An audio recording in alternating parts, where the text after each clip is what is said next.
What's going on, everyone? Welcome into Bayou Bengals football.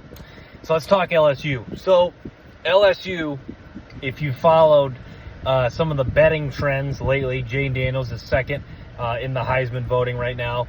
The LSU is up there. I forget what their exact rank, but they have fairly good odds. I think it's like fifth or sixth best odds to win the national title. So there's some hype around this LSU football team.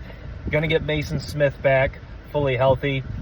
They got a strong defensive line. They've added depth through the transfer portal. They got a nice linebacking core led by Harold Perkins, transfer Omar Spates.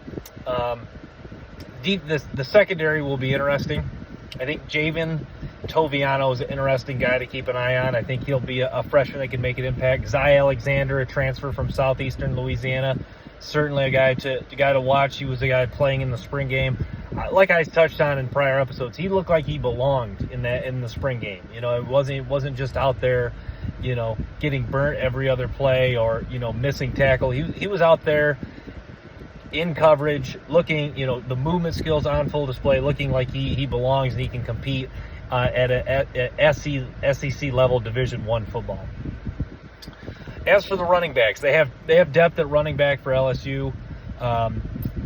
I like Goodwin. I like Williams. I like a lot of the guys they have. Josh Williams, number 27, is a really nice player. I think it's interesting. I was listening to Savion Jones interviewed, and Savion, he talked about Quincy Wiggins, a guy that might be a breakout candidate on the defensive line. I haven't really touched on Quincy Wiggins a lot. Kind of had to go back to watch his high school tape to get an idea of Wiggins' skill set. But Wiggins is a good player. I think that Jones is talking about how ripped Quincy Wiggins is for a big defensive lineman, to get a guy that has like six-pack abs. So I think Quincy Wiggins certainly is a guy to watch. I think odds are there's going to be a new guy, like a young guy that hasn't played a lot on the defensive line, or a new guy, or a transfer on the defensive line that breaks out, or in the secondary, a guy that breaks out. So I think you'll see, if not one guy at each position group, I think you'll see one guy from the defensive line and one guy from the secondary breakout. So I think it's an exciting year 2 of Brian Kelly.